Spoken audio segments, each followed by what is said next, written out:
What is going on YouTube? I am finally back for another video. I know it's been quite a while since I did my last 66 Batman video, but I am finally doing the final update for the main piece I talked about in that video. And that would be this guy, the 66 Season 1 style Batman utility belt from the TV show. It's finished. It's been finished for about a month now.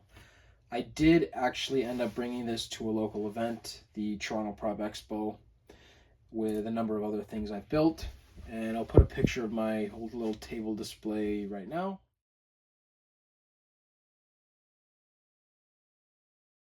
Yeah, that was a great time. I also did attend the Fan Expo here in Toronto. I did suit up for that, and hopefully down the road I will have a video on the process of building a full-scale Batman suit like that. But for this video I just wanted to go a little bit more in depth on the belt itself, the whole process, and some of the parts, because a lot of this belt, I'd say probably 98% of this belt is just completely scratch built with templates that I developed, which are in here. These are all some of my templates I developed. I will put a picture, I should say, of the whole number of templates that I ended up using for this project. I'll put it right here. So let's get into the belt. So the first part is the buckle. This is brass. This was the piece of brass. I purchased it on aluminum. I'm not 100% sure on the thickness of it or the gauge it went by. Yeah, it's just a basic piece of brass. I cut it down to size, sanded the edges, rounded them off, and I was able to create my own template for the engraving of the bat signal on the buckle. And I was able to get a diamond tip for my Dremel and just went through, and it was basically just going back and forth with it on all of it. It came out quite nice, I think. It is a little bit dirty. I am planning on doing a treatment on it just to sort of tie it all in so it looks a little bit more nice, as this does sit on display in my shop. The back side, this is just a piece of bent aluminum. Another piece, these are just on here with some JB weld, just basic, similar to what was used on the show. I don't know if they're exact size, but they're close. But it's the same sort of method that was used on the show belts. The belt is made up of a number of pieces of leather.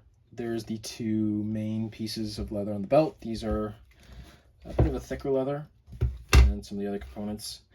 I'm not 100% sure on the size, but since this belt is custom made to my size, they're equal length, but they're not full wrap. The pouches, these are made up of wood blocks, make up this structure, which are then wrapped in a very thin leather. And the top of the pouch is a bit of a thicker leather. These were obviously had a line engraved in them. Just based on the reference I saw, that was something that was there. And the furniture nail, that's what that is. That is a furniture nail. Just picked it up from a local fabric store. Moving along, we have this wooden dowel. I believe this is 3/4 inch. It might be 1/2 inch. I'm not 100% sure right now. Just basic wooden dowel with hand bent aluminum connector so it can slide along the belt. A couple framing nails just to hold it in place. Moving along, the back. This is an elastic strap that's seen on some of the other belts from the show. Given this is a belt that's supposed to be sort of custom to your waist size, this just gives it a little bit of give in the back if your measurements weren't 100%. Two more pouches, two more dowels, and then you have the other piece. This is another separate piece of leather. This is the hook, again, hand bent aluminum. Let me just flip this over so you can see sort of the inner workings of the back. Basic. I have these arrows just for when I was doing it. Those will just wipe off with a eraser. These are done with elastic straps just so they slide along. Like I said, these are the aluminum bits. Most of the pieces of leather were put together using barge rubber cement. I found that to be I found it had a really good bite into the leather I was using. And overall, I'm quite happy with the results. Like I said, I brought this to the Toronto Prop Expo, and I got a lot of good feedback on it. Obviously, it is very close to 100% scratch built. And as I've said before, I'm quite pleased with how it turned out. There's obviously a few things that I would change. The paint, not 100% happy with the amount of work I had to do to get to this stage.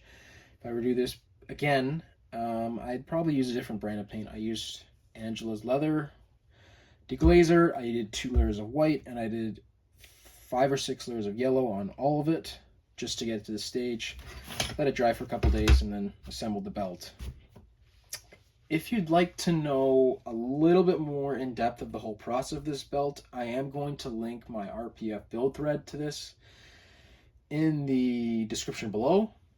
There I go into a little bit more detail. It's a little bit more written out as far as processes, measurements, and that sort of thing.